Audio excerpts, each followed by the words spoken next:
Hello, everybody, and welcome everyone to today's session, all about unlocking global growth with agile localization strategies, brought to you today by Lokalise and the Product-Led Alliance. In just a moment, I'll let our speakers come onto the stage so that they can introduce themselves, but please do say hi in the chat and say kind of where you're tuning in from today as well. And do feel free to ask any questions you might have for our speakers today during the presentation. Drop your questions into the chat there and we'll get to those as well. But without further ado, I will bring our speakers sort of onto the stage and we can get some introductions underway. Hi all. Hello everyone. Take it away. Well, I'll start then, team. Pleasure to introduce myself as the first localizer here, Eric Silberstein. Currently, I'm a sales engineer, but I joined Lokalise 2 years ago after a stint as a translation project manager and getting higher education and localization project management. So I'm here with experience in localization and helping our users optimize their localization practices with our tool. Pleasure to be here. Hi, I'm Rebecca. I am a UX research manager here at Lokalise. I have been in UX research across many business sectors in many places for quite a long time, and I have had the great fortune of living in many different countries, so I am going to be speaking about the why and the how of doing UX research internationally. And hello everyone from me. I'm Zoran from Zeppelin, and I'm tuning in from Germany, Hamburg. Product manager. I manage digital products for around 14 years now in all various types of industries, spanning from games, where I'm going to share a few fun stories about, over to SaaS and e-commerce and whatnot. So looking forward to talking to you.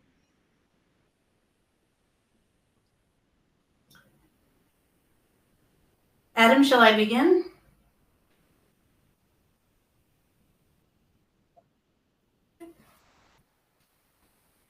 Well, hello again. I'm going to be talking to you about developing for everyone, and as I said, why and how to do international user research. So,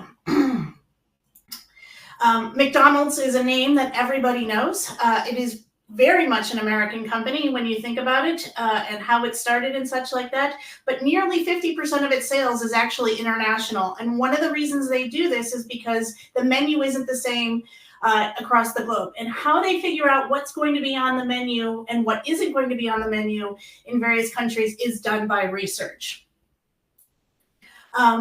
So one of the main reasons to do user research is to have a great user experience, or UX.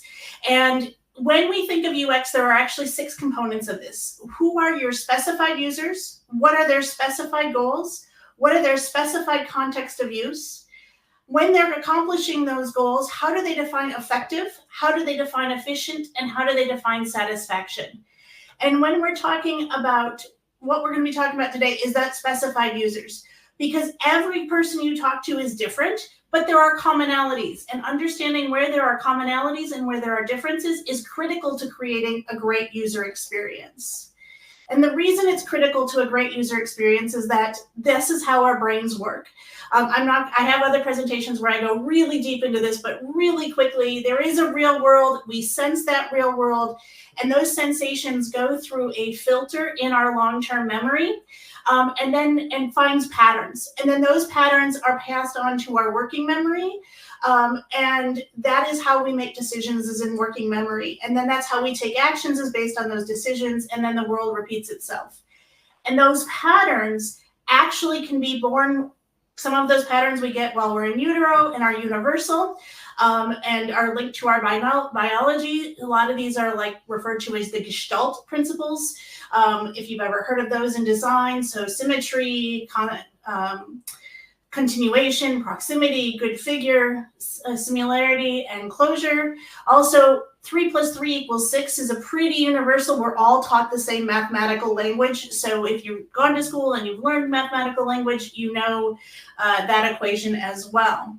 Some of those patterns, though, that are in our filter are, are cultural. And those cultural patterns depend on where we're raised and how we're raised, and things of that nature. So if you're from Germany or from Berlin, you recognize the spire there. If you're from Ireland, you recognize hurling equipment. If you're from the US, you recognize the field goals from American football. If you're from Asian countries, particularly Japan, you recognize the lucky cat.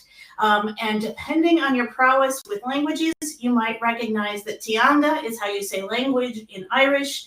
And I will not, but I also have language in Hindi as well as in Russian Cyrillic. So these are all cultural patterns that large groups of people have based on where they were born, where they were raised, and such like that. We also have individual patterns that are just based in unique to our life experience. And it's really hard to represent individual patterns. So I've chosen to show expert patterns, which are niche cultural patterns. So if you're an air traffic controller, you can recognize what airport this image of an air traffic controller display is. If you're a chess expert, you can know what moves have been made, what new moves should go next. If you have worked in the medical field, you know this chem bio panel, whether this person is healthy or sick, and what to do next to determine how to make the person healthy if they aren't. And if you have an advanced degree in mathematics or engineering, you recognize Euler's equation as one of the most brilliant mathematical equations ever formulated. So we have these patterns. In cultural patterns, you can only really understand when you do international research. And one of the reasons it's really critical to do international research is that 96% of research done by companies, by academics, is done with only 12% of the world's population. And that is weird. That means we do not understand a large number of the world, a large number of the people who could potentially be our users and our customers. Because the people that 12% are done on tend to be from the weird nations. Western or white, depending on your definition, educated, industrialized, rich, democratic nations. So Europe, the United States, Canada, New Zealand, and Australia tend to make up those weird countries where most research is done. And they tend to be more homogenous than the rest of the world, and it represents a very small portion of the world's population. So international user research could be your differentiator and make you be able to be global better than your competitors. So how do you do international research? Well, there's lots and lots that you have to do, and it's more than I could talk about in a 10-minute presentation. So I'm just going to hit three major topics for you to consider. And those are the legal and ethical considerations, the logistics, and then the localized moderation of that user research. So in terms of legal and ethical, there have been behavioral scientists and medical scientists who have done some horrible things to humans in the name of science. And so generally speaking, every country requires that if you're doing research with humans that you obtained informed consent. That means you tell them what they're going to be doing and that they agree to participate to what's going to happen to them. You allow those participants to quit at any time without consequence. You keep their participation in the research confidential, and that you're mindful of what is normal in one culture, but stressful in another. So that's not necessarily a global thing, but to be aware of those ethical, basically we don't want to stress out participants. And some activities that you do in one culture may be stressful in another culture. So video recording is one of those that in some countries, it's like the United States, you ask to video record and people are, yeah, whatever. In some Asian cultures, that might actually prevent people. If they're told ahead of time, they'll say, no, I don't want to participate. Or they may not be as open in those conversations. So you need to be aware that or it could cause them stress if they are video recorded. So you need to be mindful of those differences so you don't cause stress, so you don't violate any legal or ethical guidelines. There are legal guidelines in all the countries. Europe's are the most strict. And typically, if you're following those, you'll be okay in the rest of the world, but not necessarily. So always good to consult and make sure you are on the right side of the law for where you are wanting to conduct user research. In terms of logistics, you need to think about the time zones, travel, and the customs. So if we are having this meeting and everybody's participating from some other place in the world, So you can do that, but then if you're going to do that and you're focusing in on another country, you need to think about shifting your schedule, because your participants may not want to or may not be able to meet with you at your time zone. So you need to think about, maybe it's better for me to just travel to that country, or maybe it's better to shift my schedule. You also need to think about how long a session you're going to need based on the culture that you're going to. There is a great book out there called The Culture Map, and it talks about various dimensions that cultures can change on. And in terms of the session length, you need to think about communicating. Cultures that give high context will give you longer answers than those that are low context, which will lengthen the session, or if you keep the session the same length, you can ask fewer questions. Those cultures that have indirect negative feedback are also going to take longer a lot of times in your sessions than those that give direct negative feedback. Those cultures which are relationship-based instead of task-based, you're going to have to spend more time warming up the session and saying, hi, I'm so-and-so. It's really great for you to be here. Let's find out what we have in common before they're going to be comfortable talking to you about whatever it is that you want to be talking to them about, or whatever task you're going to ask them to do. Whereas in other cultures that are more task-based, like Germany, they're just going to be like, yep, let's get this task done. Let's move on. And that, I don't want to do the chit chat. There are cultures that avoid confrontation and those that are confrontational. If they avoid confrontation, just like the indirect negative feedback, it's going to take them a longer time. If they don't like something for them, they're going to say it, but it's going to take a lot of words because they're going to couch it in a lot of things. And then flexible time versus linear time. Again, Germany, you can guarantee they're going to start on time. Other countries, Latin America, some other ones, you might have to wait, given a bubble of 10, 15, 30 minutes to when the participant's going to show up for that session. So you need to think about this in terms of how you're scheduling your sessions going forward. And then lastly, if you are traveling to where the participation is going to take place, or you're going to have local people doing that session, you might need to consider what you have to offer the individual and where you have those sessions. So in some cultures, it is expected that you will offer them food or beverage before you start doing a task of this sort. I live in Ireland, and I was raised in the US. In Ireland, if someone comes to my house to do work, I have to offer them a cup of tea before they start working. The same is true in other cultures as well. If you're in a neutral place, sometimes people will, in the United States, it would be common for you to ask the people to come to your place of business to do the user research, whereas in other cultures, it may be more normal for them to go to a neutral place, a third-party company's site, a site just for research, or you may be asked to go to their home or their office because they want to show you gratitude for making things better for them. And then in terms of localized moderation, you need to think about translation and other things. I'm going to talk primarily about translation and interpretation. Simultaneous interpretation is massively challenging. So if you do not speak the language of the people you want to speak to, you really should consider collaborating with a local UX researcher to do that session, if no other reason than if you want to be part of the conversation or be able to get accurate information. Also, it's better to collaborate with a local UX researcher or a local interpreter who has worked with local UX researchers before, because interpreters who are not familiar with UX research may not ask the question you're asking, or may not translate the answer that they were given because they think they are helping you by doing things in the way that they're accustomed to for other professions. Also, local UX researchers will know the moderation style that will be most effective given your goals. Because certain ways of asking questions may work in certain cultures and may not work in other cultures, or certain techniques for UX research may be common in certain cultures, but may be twisted in other cultures or tweaked in other cultures. And then lastly, depending on where you're working and the culture that there is there, gender communication norms could be advantageous or it could be problematic.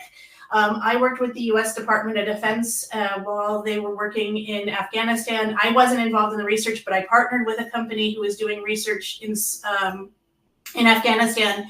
And sending female researchers actually was very advantageous because they could talk to the women and get much more information than the soldiers who tended to be male could not get the same information and all of the scuttlebutt because they didn't have all of the information. They could only talk to the men. So you need to think about if in certain cultures, whether or not female or male researchers are a better fit for your goals.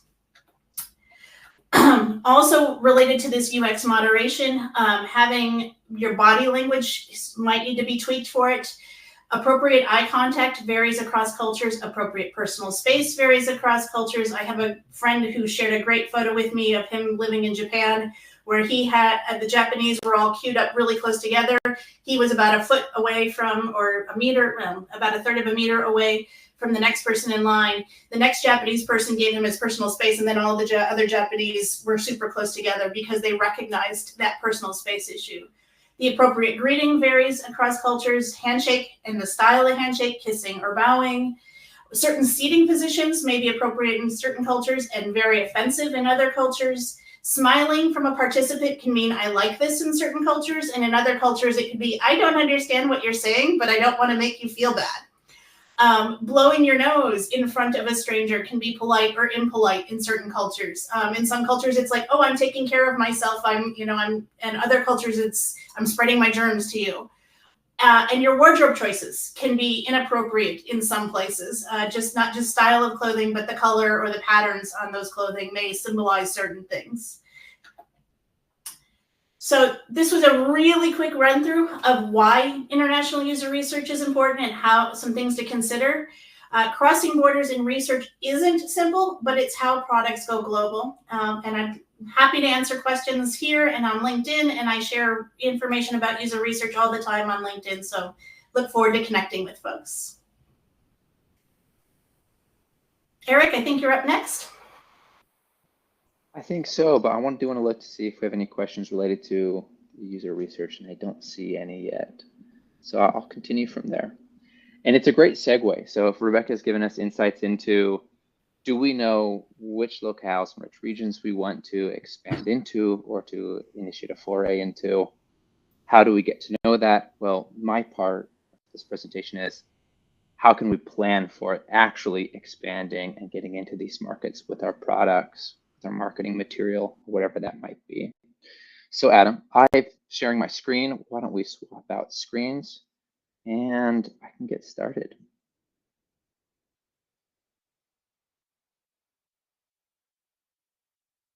As we talk about unlocking global growth, Rebecca, she's developing for everyone, shared research, and I want to speak from my expertise. I've never been a product developer, product manager. I've never been a UX researcher.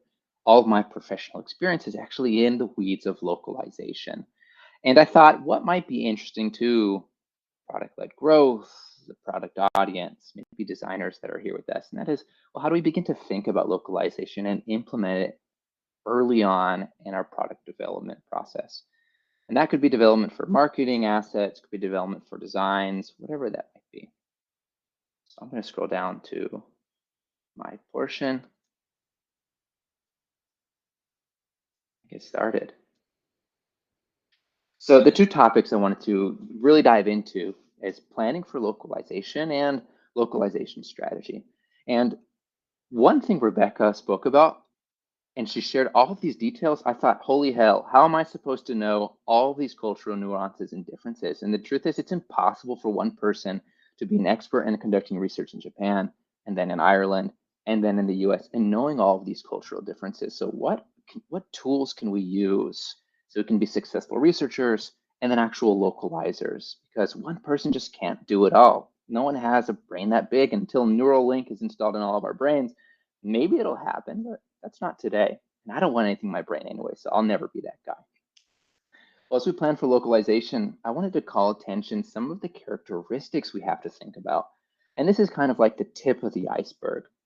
So our users are thinking about images, colors, space, and direction, and cultural references. And we all have to think about that as we interact with products and experiences, and as we're given those experiences. The best ones are ones we can relate to, ones that are almost part of our DNA and our culture.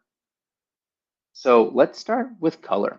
I wanted to give you an example from the UN Sustainable Development Goals. Recently, they went through a rebranding to apply best practices in color symbolism to the 17 sustainable goals in front of you. It was an effort to make the colors more relevant to everyone around the world and everyone who would benefit from them, not just the UN leaders or the people who designed for the weird nations, perhaps. And I got this information from a pretty cool organization called the Interaction Design Foundation as I read about color symbolism. And I took this image as well from their blog, and that is red and what it means to us in the Western world. Now, asterisk on color symbolism in Western cultures, because the point I want to make is, well, what does it mean in other cultures? So in the United States, red is red lipstick, it's power, it's sexy, it's love, it's danger and excitement. It means stop and our stop signs. But could it mean something else in other parts of Europe? And what about in South Africa? It's actually associated with mourning. And this is an image from one of Winnie Mandela's funeral, and red is associated with grieving there. Okay, and there's no way we can know what red means in all cultures, is there? We need to take color symbolism into account somehow. Now, what about planning for space? We have to plan for space of image size. We have to plan for text expansion and contraction. And English, what's really interesting, if we're starting from English, which is the case for many people in SaaS, and many of the unique customers and experiences I get to work in and day out as I help our users, they're starting in English. And the average expansion in English is highest when the word count is low. So for your GUI, for your buttons, for not long form content, how do you know exactly how much your content is going to expand and in how many different languages? It's basically impossible. And where space is a high premium, the real estate value is extreme, how do we plan for it? How do we know what's going to happen? And are there best practices?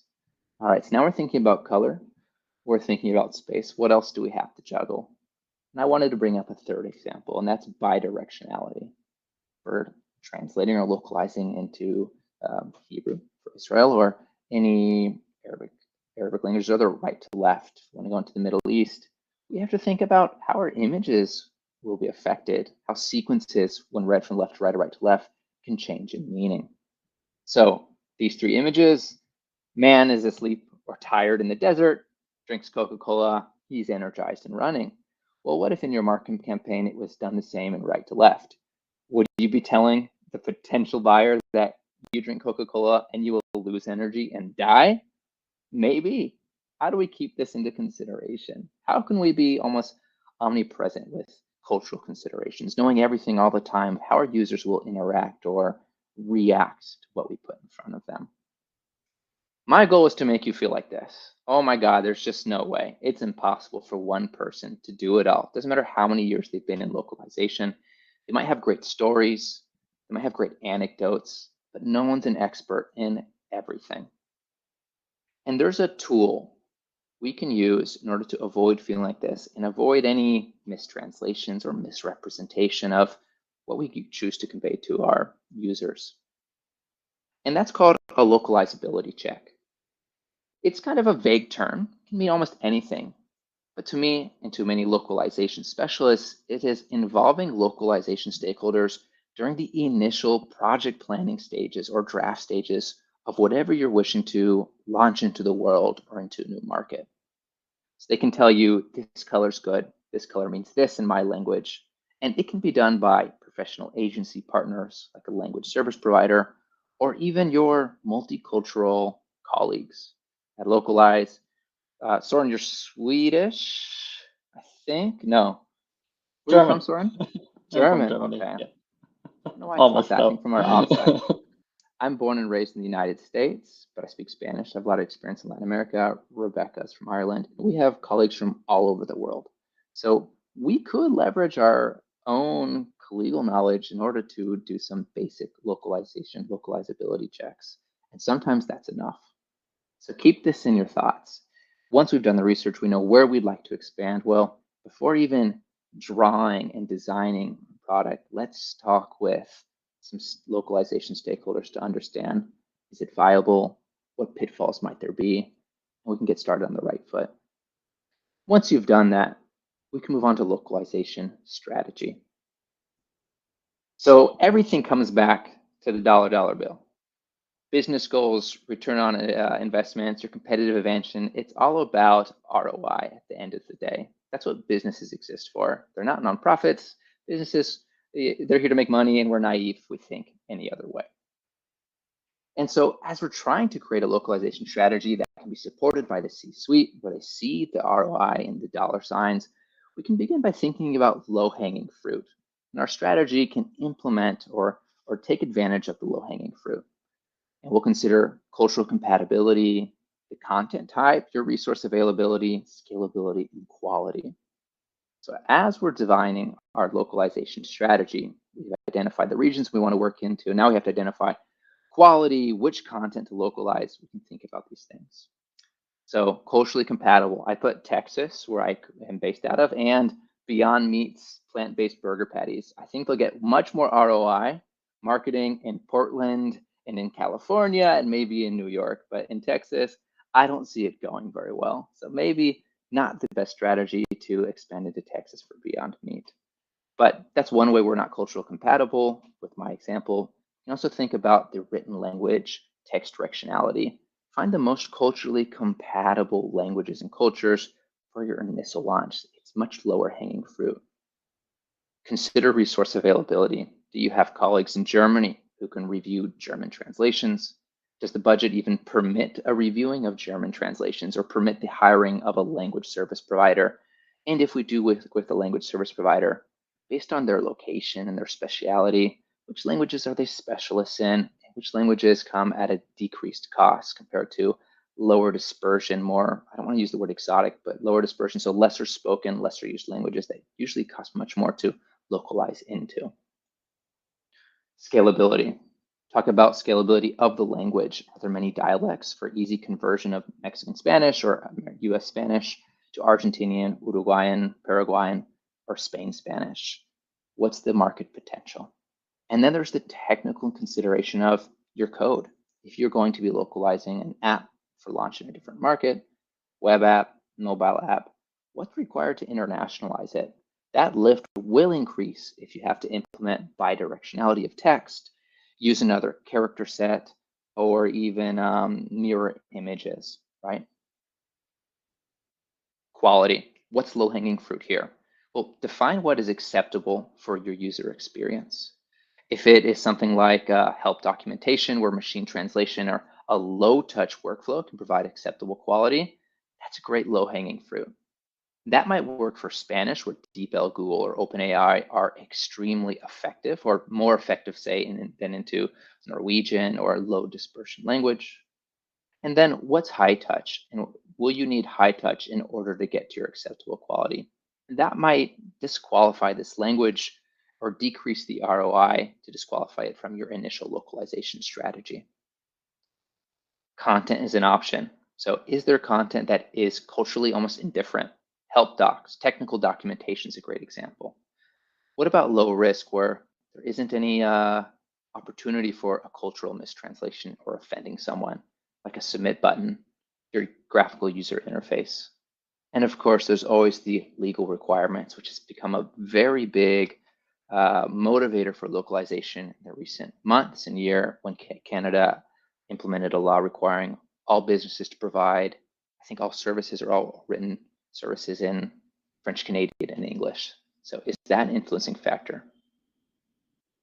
And finally, we defined what the low-hanging fruit is, what gives us the greatest ROI. We can begin to prioritize and even treat our languages as differently, with priority 1 all the way to priority 5, or everything in between. Or for priority 1, it might be the entire experience is localized from start to finish, from the onboarding to the customer success to multilingual support via native speakers. Marketing content, email campaigns, and product are all localized and reviewed by human linguists. I think that's an ideal scenario for providing the best experience to our users, but it's not always within the reach or grasp of our organization. Maybe we can get down to P5, or perhaps we do a minimum viable localization, starting with only what is required to remove a barrier of entry for a potential user. And that might be a simple multilingual support chatbot or multilingual support tool, so your English-speaking supporters, tech support, can translate the responses into any target language. And it might just be pure machine translation of just your supporting documentation to begin. So as you build out a strategy, we can think, what is the low-hanging fruit for choosing which languages we want to work with? And once we have that list of languages, can we prioritize the content, the scope, in order to serve enough to the users for those languages to have an acceptable experience that meets our organization's requirements of what is acceptable? That might be exceptional, and that might just be usable depending on where you are in your localization journey and where your product is. This is everything I had about initial planning for localization and then strategy. So remember, involve a localization stakeholder early. It's part of your tool belt. Do a localizability check. Ask about color, spacing, cultural references, images. Will it work in this target market? And then after you've done your UX research, you've taken Rebecca's information and suggestions into account, if you've defined exactly where you want to localize, well, think about strategy. Think about dialects, which content to include, how you should translate that content, which content to exclude, and is available depending on your resources and allocated time, budgetary constraints. So with that, I conclude my portion of the presentation. And if there are no questions, we can go directly on to Soren. If you do have some questions, I'd love to answer them either now or at the very end of our presentation today. Thank you for your time. Now there is one question, so why don't we get to it before passing on? And this is from Charlie. So Charlie asks, can you provide examples of how continuous localization within agile workflows has accelerated global product launches and enhanced user engagements? Well, I think I almost think of one of the Lokalise poster users who has been with Lokalise from the start and is still a Lokalise user. And we have 2 case studies on them, and it's Revolut. So when they started with Lokalise, they were doing just spreadsheet localization for managing all of their strings in the front end and in the back end. They couldn't do like a golden rollout. They had to do English first, and then a month later, they can include in their releases all of the target languages. They've gotten their workflow to a point where every single day, hundreds of commits can be made to the repository and pushed to their translation management system. And then the language service provider and some custom logic routes the translation depending on its priority to either an in-house team or to a language service provider. So what I can speak to is they've accelerated their translations from, I don't remember the number off the top of my head, but it was less than 1 million, I think maybe like for 2 or 3 months, to more than 1 million words a month at their peak.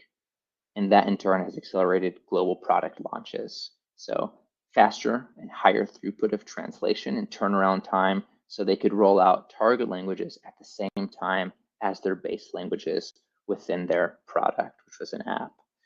How it's enhanced user engagement, that's so much harder for me to get detailed information on. I could look into it, but I wish I had a great story for you there, Charlie, but I currently don't. Hope that was some good information though. Thanks, Eric. Let me take it from here. This story also somewhat goes a little bit into my direction, so probably it's a good fit. We actually did that. I'm touching on exactly this topic a little bit in the next slides. But one thing that I can say is that within the games company, we launched in 26 different countries within a year, based on being automized and having a lot of content. Mostly really because, okay, we had a really good automation setup and really good localization managers.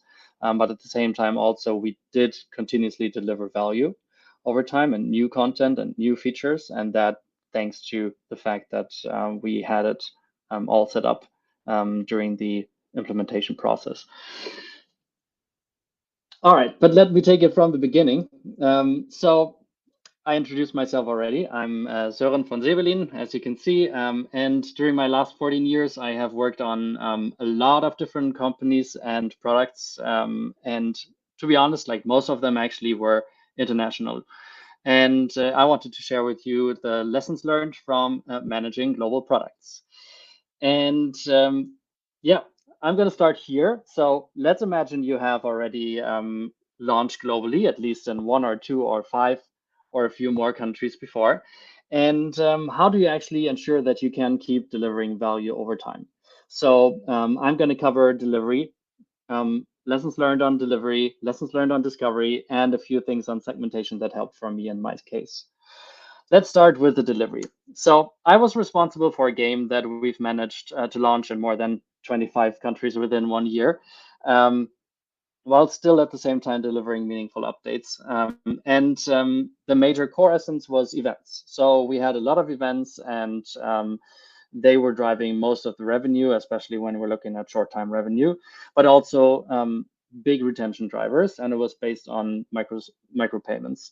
And one day after the release of a new and major event of that month and quarter, I think even, I received a bug report and thousands of customer complaints. In games, people are probably a little bit more direct than in, let's say, more corporate areas. So number one was that Arabic speaking users entered the main event with a screen saying string not found. Ooh, okay, that hurts. Number two, customers in Japan complained about the misinterpretation of the event concept itself. I'm gonna get a little bit into the weeds after this. And then Brazil users, actually the conversion plummeted drastically, and we were like completely puzzled about this. So we did some digging after that. I mean, on that day, we obviously all were a little bit stressed about this. Number one, we've released way too early, obviously, given that the string was not done, not translated in all languages. And we didn't check before go and release if all the translations were there. I mean, rookie mistake, right? Honestly, but at the same time, we did send the strings and everything to the localization manager. So we reached out to them and asked them, "Hey, what happened?" And they said, like, "Yeah, we just had no chance. The event was way too big, way too much content, and at the same time, Arabic usually just takes a bit longer. In this case, well, no chance, and they couldn't reach out to us." Obviously, a lot to unpack there and a lot to get better on, but that was definitely quite the painful experience. Then look at Japan. So it turns out that in Japan, the Valentine's Day, that was what the event was all about, is not about men giving roses to their loved ones, how it used to be at that time, very straightforward. But in Japan, it's actually the other way around, which is quite funny. And then there's something like I think it's called the White Day or White Celebration Day, where they return the favor. But yeah, so we totally got that one wrong. And then Brazil, that kind of left us puzzled for quite some time. And we realized that quite a significant bunch of the services that we were relying on were still laying in European servers. So we were mostly puzzled why it worked in other countries that are further away from Europe, but not in Brazil. We don't know really about that. But what have we done to solve this? So number one, that was the point where we said, okay, let's automate the translations. Let's automate everything, send it to a TMS, to a translation management system, and actually get it right in there. We also, moreover, and that was also very important, within our team, even though we had a localization team, within our team, we made super sure that there is one person at least always taking care that everything is sent well, and before go into the release, that all the translations are really there, looking into the translation management system. And then something that we also realized a little bit too late, but in games you start learning and go with the flow. We realized how dedicated we need to envision each and every release that we have. I mean, continuous delivery is great and all, but if you have to time your releases, if you even have to time downtimes and whatnot, this can very quickly result in leading costs, so to say.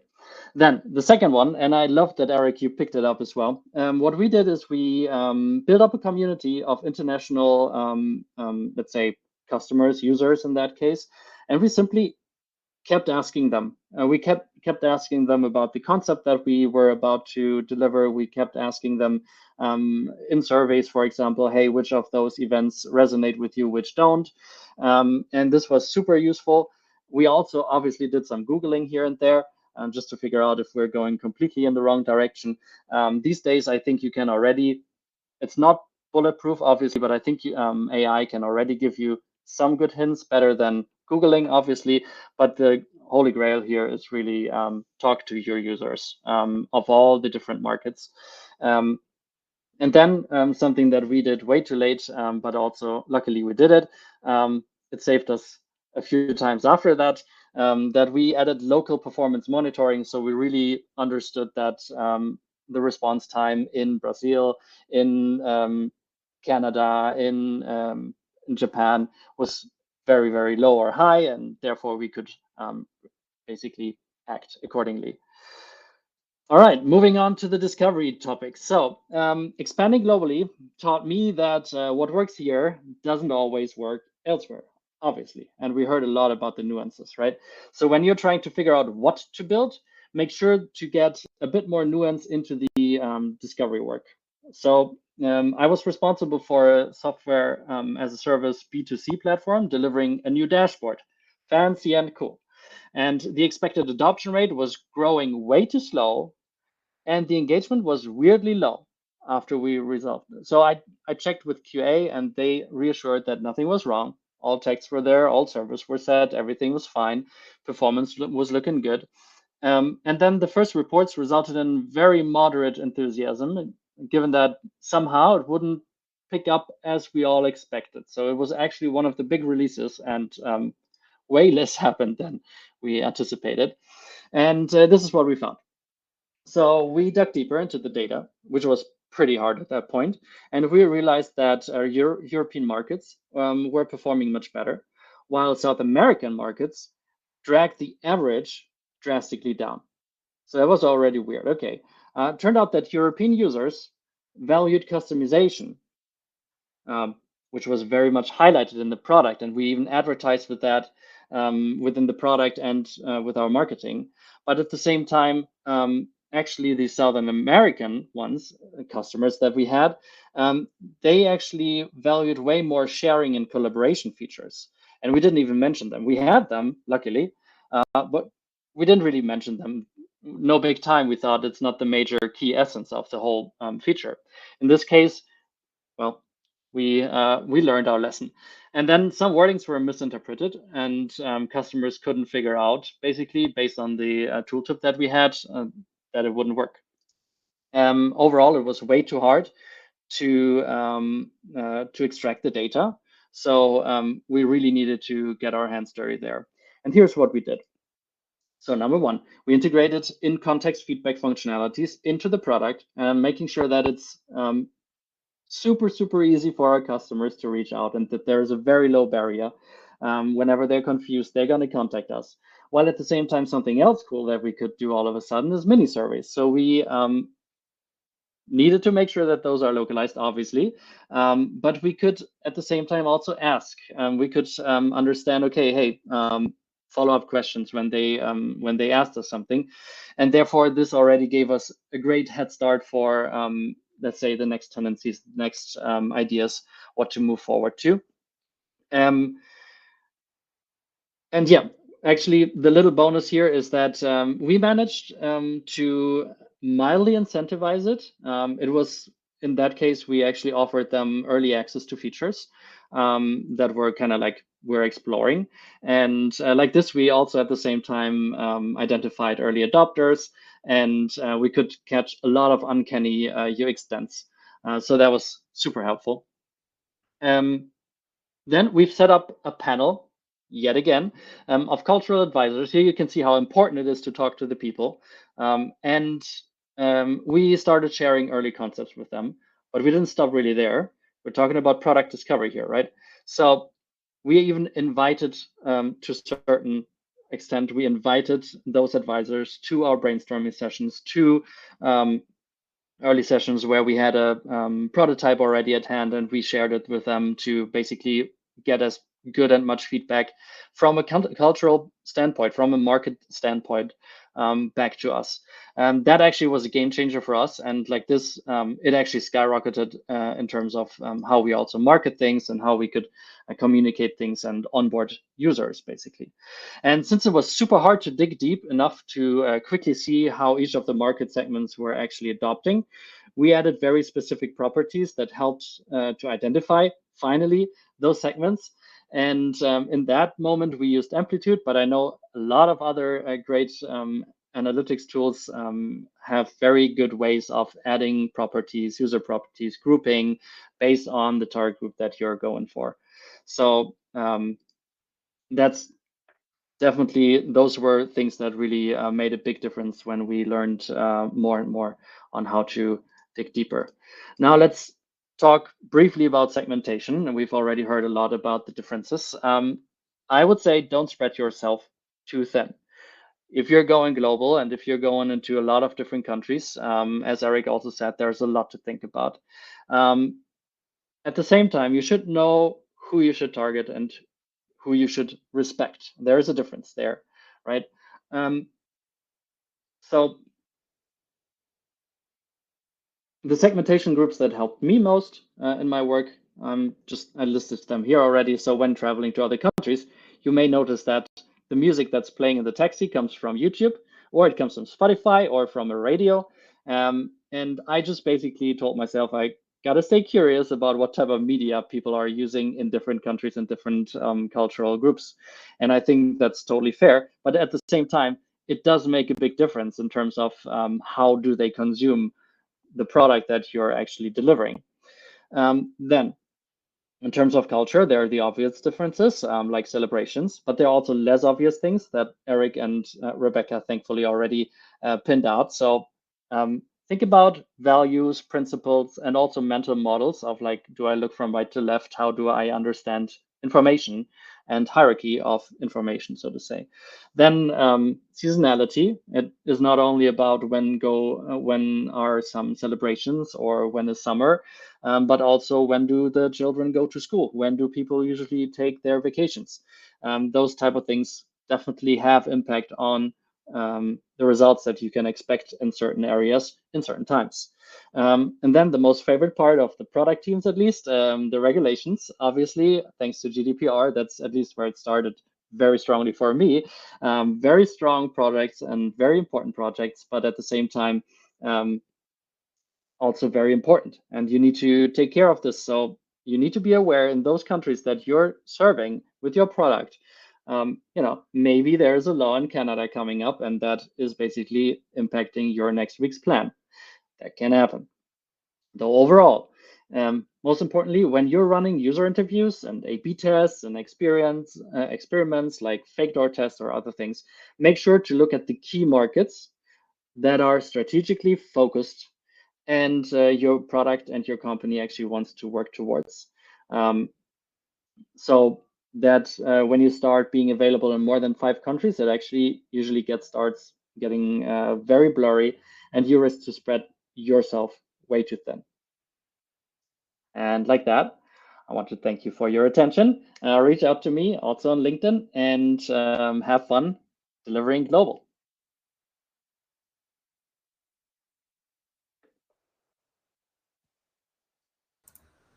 Thank you so much, Søren. I'm going to get your LinkedIn dropped into the chat as well there. It should pop up now so people can connect with you.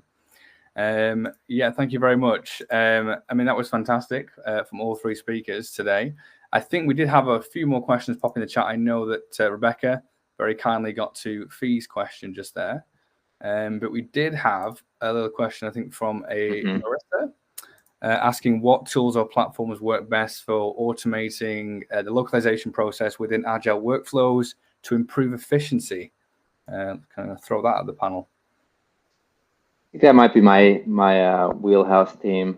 So as the sales engineer, when a customer comes to Lokalise, we are a platform built for agile localization, and I feel providing shameless, throwing that plug in. But check out Localize for your translation management system for your agile workflows.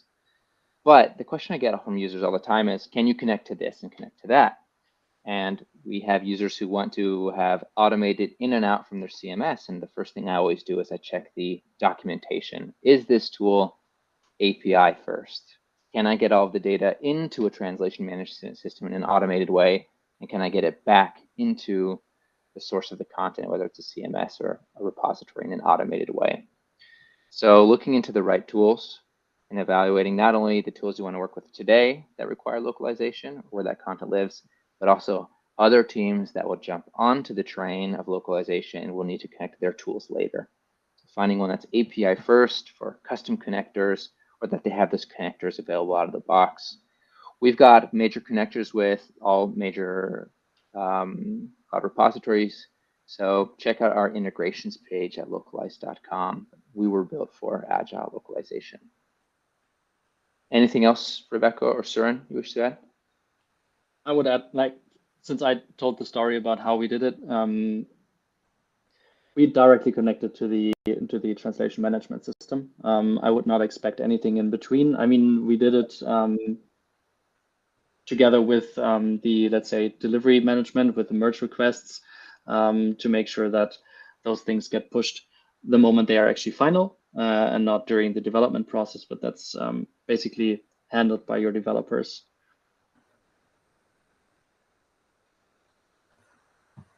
Nice. And we do have, I think, a few more minutes. So if you do have any more questions, please drop them into the chat. I actually do have one myself, which is something I did want to ask, but I didn't get a chance to put it in the chat. And I guess something I wanted to ask was, what are some of kind of the best practices for incorporating localization into the backlog and prioritizing it alongside other features? Let's address Adam's question and one of the other questions that was left in the chat. The one you addressed, Rebecca, with your answer, but it's cross-functional localization. So I think the questions are quite linked. And translation management systems or localization is best done when it's centralized. So there is visibility, you are gathering data, and effort by team members is leveraged to later assist other team members.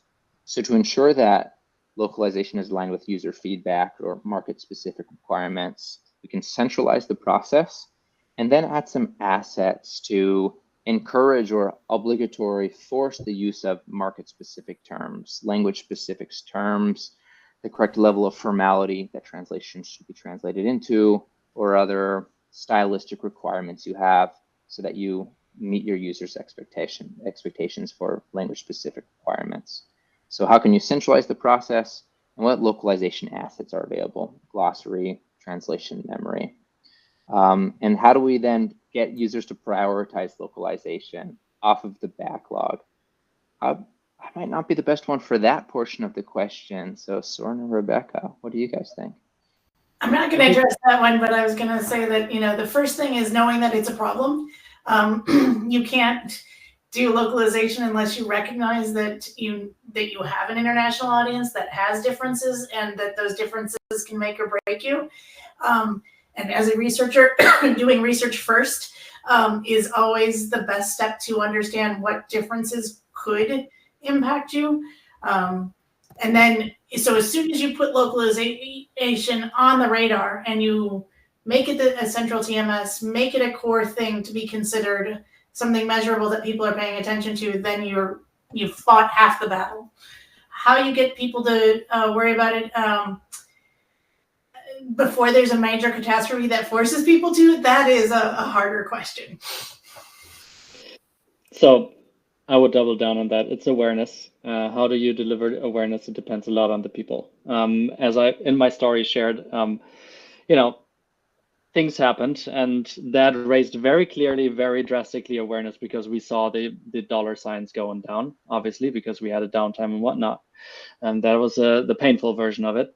I think sharing experiences, sharing stories, sharing examples, because sometimes you have small problems that are not too obvious, where people directly say, like, there are a few weird examples I don't want to bring up because they're almost straight up almost rude to bring them up in public calls. But when you translate one thing to another, you can start already there. Some fun mishaps in the language, so to say. And then what we did basically, it was basically table stakes. We had to always take care that the language and everything was there. So once we had the awareness, we integrated it in the definition of done. We integrated checklists for release management. We integrated it in the QA process so that at least the major things, the happy path, always got checked before we released anything. I'm not only talking about the games, but also about all the other products I've worked on where we had a lot of different languages. We integrated it deeply in our core process.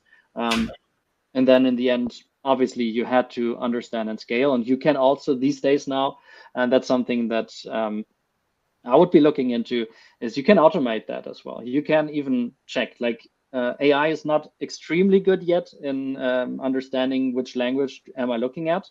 It's not always very, very easy. But I think the major problems you could already identify with those things as well. And those can be, again, automized probably even earlier than any person has to look into it. Fantastic. Yeah, thank you, everyone. I think we're just coming up for time there, but I just want to say a huge thank you to all three of our speakers today. Really, really great insights shared, lots to take away. I have shared everyone's LinkedIn's in the chat as well, so please do connect and continue the conversation.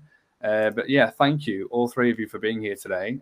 Much, much appreciated. And just want to say thanks everyone else for attending today as well. We hope to see you very soon in the next one. But yeah, all the very best. Thank you, Adam. It was a pleasure being here. Thank you, Adam. Thanks for your time, everyone. Thanks all.